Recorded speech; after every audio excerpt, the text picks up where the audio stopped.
So, for our next segment, we are going to go over the new moral panic of grooming. And Rich, I think you're going to be leading us off on this. I am. Well, history is replete. That's one of my favorite words, replete, with examples of people using a moral disquietment, something people don't like within their societies, to find a group of people and demonize them.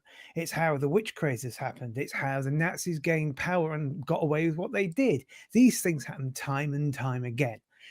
According to Matthew Rosa of the Salon, it's happening right now in the good state of Florida. It would be Florida, wouldn't it? With Governor Ron DeSantis is banning his books in public schools, and the excuse is he doesn't want people to groom children and pedophiles. And the people he doesn't want grooming are, of course, the LGBT. Too many letters for me, that plus community, because obviously not. And this is the latest example. It's an interesting article of the latest example of how it seems to be a go-to of right-wing parties, not just in the US, but beyond. And they're doing it again.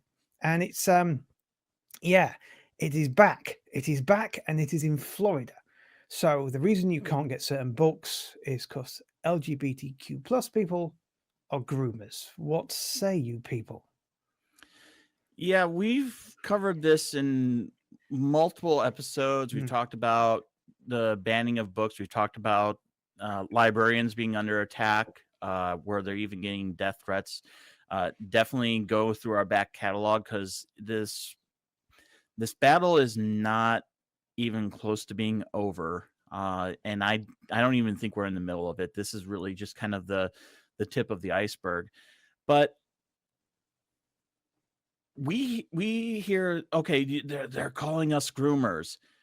And when you hear the word groomers, I kind of want to, what does everybody here think? And without kind of straw manning, what do you think other people are hearing when they hear about the word groomers? Aaron, what are you thinking? Well, I think it makes people conjure up images of being under attack, especially their children. I had my communications professor in college said, if you can get kids involved in your argument, you've almost always won. You know, because putting kids in danger is really gonna get people's fear response going, and they're gonna conjure up these scary images of, people teaching their children things that they don't want to be taught. The problem is you can't really groom people. People are what they are. They're born the way they are. And you can't really, there's no such thing as groomers. Um, there are risk factors that make people more susceptible to sexual abuse. From the CDC websites, I saw the two risk factors that they listen are being under the age of 4 and having special needs that may increase caregiver burdens. That's it.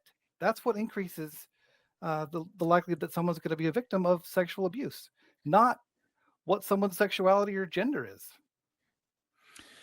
I mean, so are we saying that, we just don't care about kids, that we don't, because we're allowing the LGBT to kind of be what they are. We are supportive of drag shows. Does that mean that we are okay with harm? No, absolutely not. We're not okay with harm. What we want to do is, instead of focusing on this scary thing over here, let's focus on solving the real problem. The real problem is we don't want kids to be sexually abused, right? And reading books doesn't cause people to be sexually abused. Reading books doesn't cause someone to become homosexual or LGBTQIA or any of that. People are born the way they're born. Books don't contribute to that. Books have ideas, which can be very scary to some people.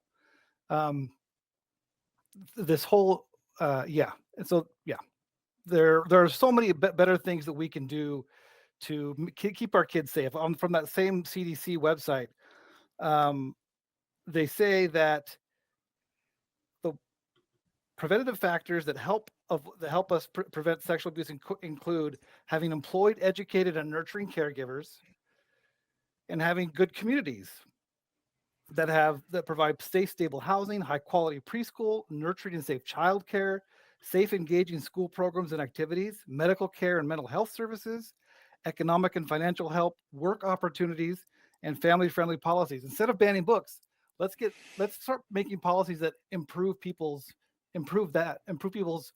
parenting skills, parenting abilities, and economic conditions.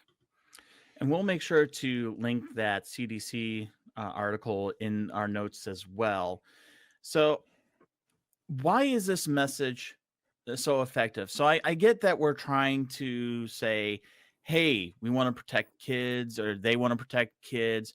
But why is the sensationalism so effective? Scott or Rich, who wants to answer that? I can step in here. One thing I think we need to point out here, though, is that the governor of Florida, Ron DeSantis, is running for president. Basically, he's gearing up for a run for president, and so he's trying to.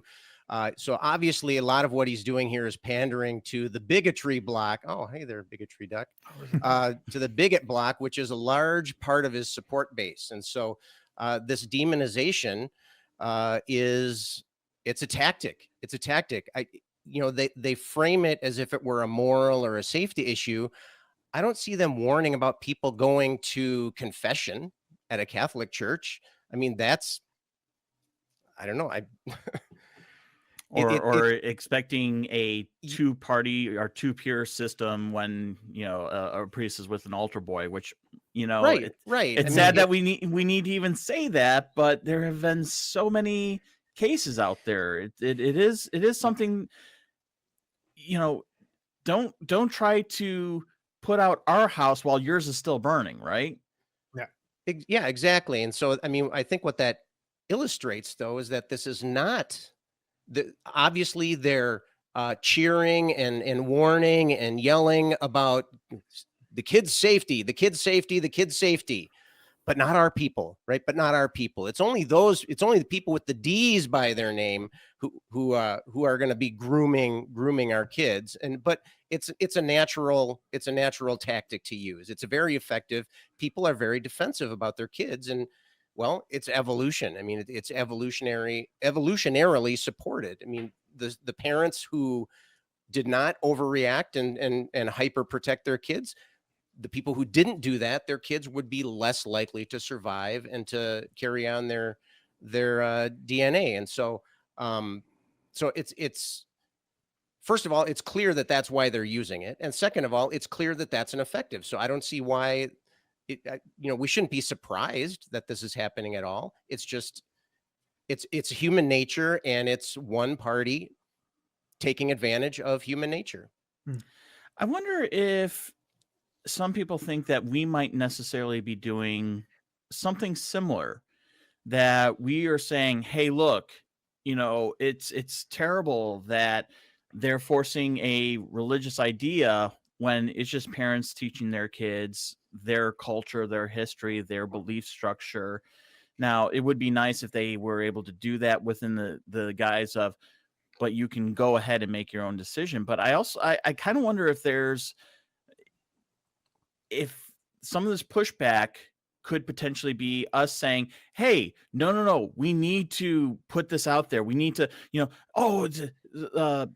if they only just were quiet about their homosexuality or their other natures and all that.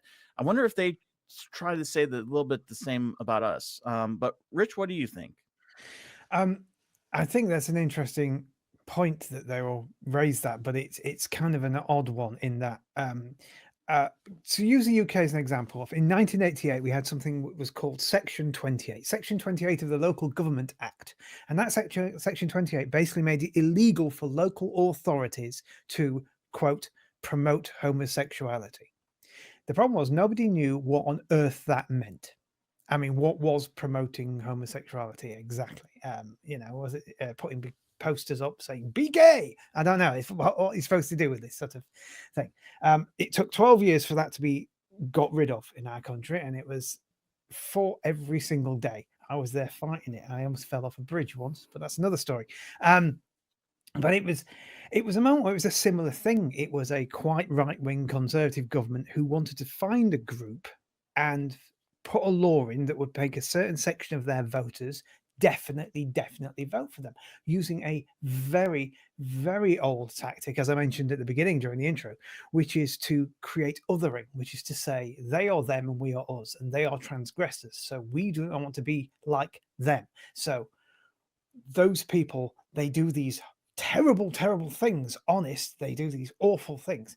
And the oldest known way of developing a group to demonize, and once you've got a group to demonize, you can vote against them. As you're saying, there's this kind of, I think, within the minds of a lot of people in certain political persuasions, the left are where the gays are, and that's the LGBTQ plus area on the left, which of course isn't true. One of the most controversial Republicans in the House right now is gay. So, it's, what are they talking about? But that's kind of a picture that's being painted, and they're using an old tactic. It worked for Margaret Thatcher. It worked for the Nazi Party. It worked for Urban II when he wanted to start the Crusades, not against the LGBTQ plus, of course, but against those terrible marauding Muslims. It was, it's a response that kind of couples of moral disgust. They are a contagion that need to be cleaned. I could go on to this forever because this is my topic, so I'll not. But it's this kind of idea of othering. I'll narrow it down to that. It's othering, and it's very powerful, and that's why they're doing it. And it's not necessarily because they believe it. I mean, it's not just, by the way, books that mention in any way that people aren't all heterosexual. Shocker for the world, hey? It's also books that talk about Frederick Douglass and Rosa Parks and things like that. We're like, what are you talking about? This is history. Why can't we have history books about history? Something dear to my heart. But he's banning them. All I know is when people start banning books, worry. That's kind of mine. And when it comes to saying to us, are we doing a similar thing? Are we just saying, no, you shouldn't be allowed to teach our culture? We're not. We're saying, teach your culture all you like. Just don't impose it. Just don't force it on me. And I think he's trying to argue that these cultures are being forced on kids when they're not. They're just being, here's some information, take it or leave it. Anyway, I could ramble on about othering and how this process works for 5 hours, and I think we've got a deadline, have we not? So a little bit of one. Yeah. I mean, we could always cross into the atheist experience, because who needs that? But Just that you should just be watching the nonprofits all the time. They don't need the subscribers. Yeah. Two words: flagship. Flagship. Absolutely. Don't ever anybody forget about that. I see this a little bit like one of the old schoolyard arguments I heard back in the 90s and all that, and this might get a little bit offensive, where, one person goes, are you gay? And then they ask, do your parents know you're gay? Kind of trying to trip you up in a little bit of that. And it's like, are you a pedophile groomer? Do your kids know you are? And it's just, it's so disturbing, so disingenuous, so ignoring of any type of fact or figure about what homosexual people are, anybody within the LGBTQ community, anybody who has been to a drag show, who wants to do reading. We've talked about this, ad nauseum. But Aaron, what are you thinking on this? I really like Dr. Rich's point about othering. That's something that I feel strongly about too, because there really is no other. We're all part of the human race. I don't want to sound naive or, lovey-dovey, but we're all born. We all live our lives and we all die. And I think we all want the same things. We all want to be loved and taken care of, right? And we want to be seen as human beings. And the fact that there are groups that are being demonized is really sad, because they're human beings. They have their experiences too. And the fact that that these politicians can dig into this fear response that we have is well, I don't like it. And the reason they can do that is because we have this bias, we have the tendency in our brains to be scared of something we can vividly imagine, right? And we can vividly imagine lots of things. We can vividly imagine terrorist attacks. Hence the success of locking down and getting rid of our privacy in the early aughts after 9/11. It was really easy for people to imagine terrorist attacks, and so it was really easy to get funding and stuff for anti-terrorism measures. And so, guess what? The most dangerous thing everybody does every day: driving your car. Driving your car is the most dangerous thing you do every day, but nobody thinks about it because it's just so normal and commonplace. But you put kids in danger, and suddenly people come up with all sorts of really scary things in their head. Just because it's scary in your head doesn't mean it's scary in real life. Yeah, we have definitely seen where, especially on the driving, there was so much pushback when booster seats really became prevalent. It's like, well, I'm not going to put my kid in a booster seat. Why would I need to put my kid in a booster seat? And this because, well, the technology of having seatbelts and airbags needs to kind of put that kid where things are going to be we're going to be safer. Oh, I don't believe that. That's just rubbish. And you really can't get past that. It's one of the reasons why straw man arguments are so convincing to people, because they're able to convince themselves that, oh, you're not human.